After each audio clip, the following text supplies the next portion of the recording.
listeners, and welcome to Out of Nightvale, where we take the real events of a fictional town and relate them to the slightly more real events of a fictional person.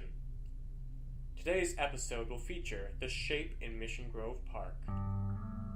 We have three main topics to cover for this chapter in Cecil's story. I would like to draw your attention to two lines Cecil says within the episode.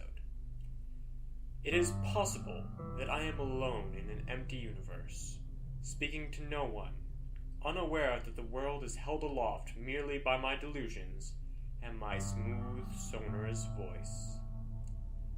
And when he continues this train of thought later, he suggests that he may be literally the only person in the world speaking to myself in a fit of madness caused by my inability to admit the tragedy of my own existence. Now, my theory of Nightvale has been that it's a construct of Cecil's mind, because he doesn't want to face the harsh truths of reality. Cecil was shot and paralyzed, only really able to move his mouth to speak. His entire world is held aloft by the one action he can still perform, which is to speak.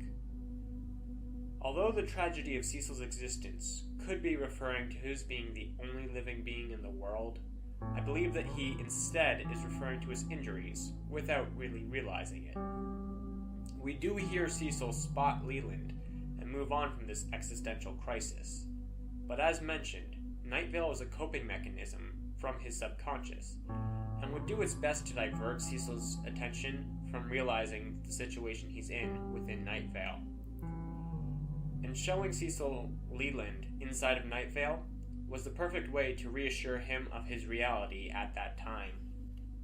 I would also like to point out that we have another sponsor this episode, and it would appear as if each sponsor tells the story of how Cecil was shot, stepping back one piece at a time.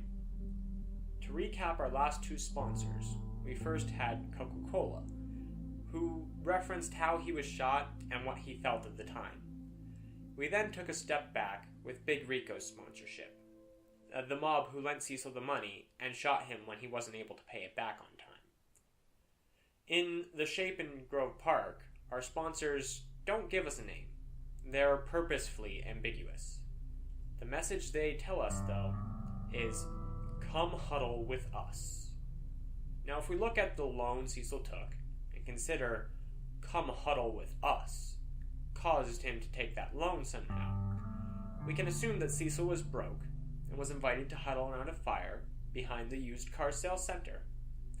Seeing the poverty and the facelessness of these people inviting him in to be one of them, Cecil decided he would rather take money from Big Rico's mob. This led to his shooting. Two more points help us to consider this as the correct option to take when choosing this as what our sponsorship would be out of Nightvale.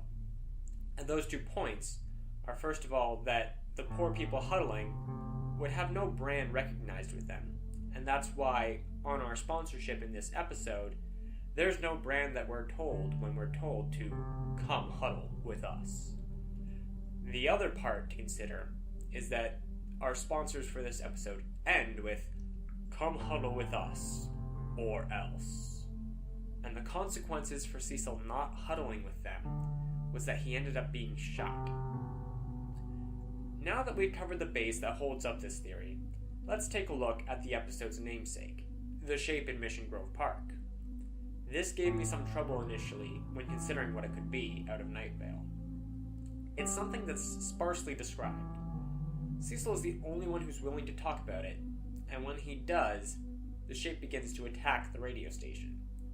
My first impression was that it was some kind of taboo that Cecil would bring up that would anger the other residents of the hospital, who would become violent or at least hostile in some way towards Cecil, thus the attack on the station.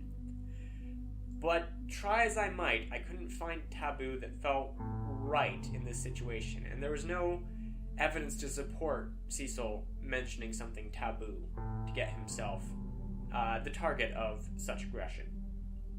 So, the piece that finally made things click for me was who moved the shape in front of the radio station when Cecil began to describe it.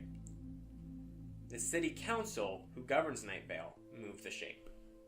Now, the city council has no real-world equivalent, as they're Cecil's representation of his subconscious. They are the governing body of Nightvale. And therefore, that's why they're never able to help with an external crisis that threatens Nightvale, such as when the wheat turns into deadly spirits, or during street cleaning day. That's why they're always leaving on these urgent business trips, and never around during the crisis. If an in-Nightvale entity, however, was able to move the shape, then it too would have to be an in-Nightvale only entity. With that in mind, I believe that the shape in Mission Grove Park is a mental block put up by Cecil about his being shot.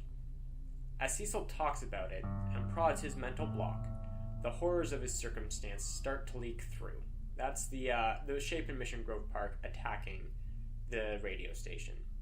The city council moves this pain front and center for Cecil's conscious mind at the radio station, so he'll agree to never question it again for fear of what the shape hides. That's the defense mechanism that is Nightvale. That's its way of keeping itself going and keeping Cecil locked away within himself, safe from all the atrocities of the outside world. Alright, so those are the points I found important for the shape in Grove Park. If there is something you would like me to go over, or if I missed something you think is important, please let me know and I'll release an update video.